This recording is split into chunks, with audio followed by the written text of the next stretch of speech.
ស្នេហាមិនមែនជាសងសាត្រឹមតែជាមនុស្សពេលអូនត្រូវការពុននងមានសិនស្រឡាញ់អូនបានត្រឹមតែឈ្មោះព្រមដឹងក្រុមយើងអូនជារបងគេ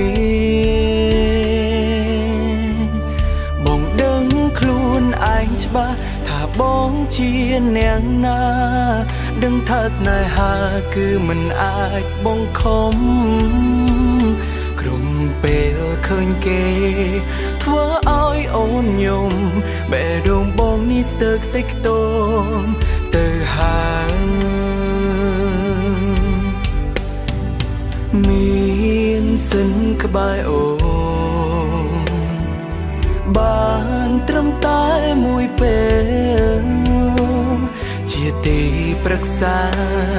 លួងលោមមាមេនៅពេលដែលគេឆ្លុះគ្នាជាមួយនឹងអូនពេលគេត្រូវគ្នាជាមួយសង្សារគេវិញខ្ញុំនាងដើរចេញព្រោះខ្ញុំដឹងទួលនេះទេថាខ្លួនមានសិទ្ធជាអ្វីមើលថែពេលគេឆ្លុះគ្នាពេលគេត្រូវគ្នាក៏អសិន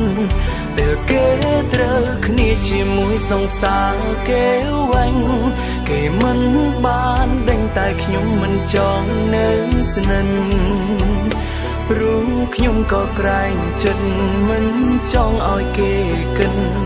ថាខ្ញុំជាឆ្អឹងតូចតឹងក៏គេឡើយ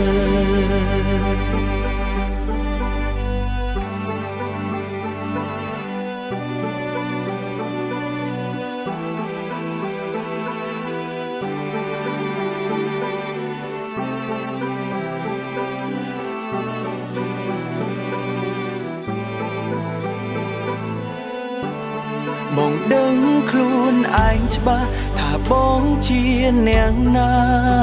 ដឹងថាស្នេហាគឺមិនអាចបងខំក្រុមពេលឃើញគេធ្វើឲ្យអូនញោមបេះដូងបងនេះស្ទើរខ្ទេចខ្ទមទៅហើយមានសិនក្បែរអូនបានត្រឹមតែមួយពេលជាទីប្រឹក្សាលួងលោមមាមេនៅពេលដែលគេឆ្លុះគ្នាជាមួយនឹងអូន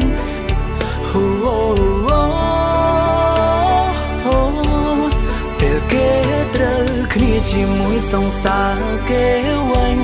ខ្ញុំនាងដើរចេញព្រោះខ្ញុំដឹងទួលនេះទេថាខ្លួនមានសិទ្ធជាអ្វីមើលថែពេលគេឆ្លុះគ្នាពេលគេត្រូវគ្នាក៏អសិនពេលគេត្រូវគ្នាជាមួយសង្សារគេវិញគេមិនបានដេញតែខ្ញុំមិនចង់នៅស្និទ្ធព្រោះខ្ញុំក៏ក្រែងចិត្តមិនចង់ឲ្យគេគិតថាខ្ញុំជាឆ្អឹងតូចតឹងក៏គេឡើយព្រោះខ្ញុំក៏ក្រែងចិត្តមិនចង់ឲ្យគេគិតថាខ្ញុំជាឆ្អឹងតូចតឹងក៏គេឡើយ